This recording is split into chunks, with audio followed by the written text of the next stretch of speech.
So 6th grade, welcome to your math lesson for today. I'm really excited because I made my own whiteboard here, so hopefully that'll help us with our math lessons in the future. So yesterday we learned how to solve for one variable. So if you have an expression where one variable is missing, you learned how to solve and find your answer by plugging in the number. Today we're going to solve expressions that have more than one variable. So we're going to solve expressions that have two variables. So as an introduction to this lesson, going back to yesterday, I talked about how when I was a waitress, I would earn my hourly wages plus my tips. Now yesterday, we just assumed that I was working for 5 hours every time, which would give me $50 because I was earning $10 an hour. Now, I didn't always work 5 hours. Some days I might work 7 hours, some days I might work 4 hours, so my hours might change. So let's take a look at what that would look like. So today we're going to be talking about hours and tips. So I'm going to use H to represent the hours that I worked, and I'm going to use T to represent the tips that I earned. Now, if I earned $10 for every hour that I worked, I know that in order to find out how much money I made hourly, I would have to do 10 times the number of hours. For example, if I worked 1 hour, that would be 10 times 1, which would equal $10. If I worked 2 hours, that would be 10 times 2, which would equal $20.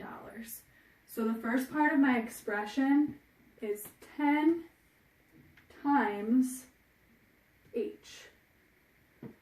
10 times H shows me how much money I earned in my hourly wages. Then to figure out how much I earned overall in a night or in a day, I would add on whatever I made in tips. So let's assume that one night I worked for 6 hours. So H equals 6. And in those 6 hours, I earned $100 in tips. So T equals 100. Now, in order to figure out how much money I made overall in the whole night, I would plug in these numbers into my expression above. So just like we practiced yesterday, I'm going to rewrite my expression. But whenever I see a letter, I'm going to plug in the number that was given to me. So I know that 10 times H, well in this case, H equals 6. So 10 times 6 plus T, and in this case, T equals 100. So in other words, I got 10 times 6 plus 100. Then I can solve using PEMDAS. I have multiplication and addition. I know that multiplication needs to come first, so I'm going to go ahead and do that first. 10 times 6 is 60, plus my $100 in tips.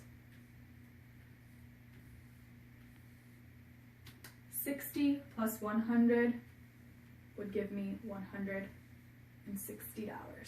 So there's a quick intro into our math skill for today.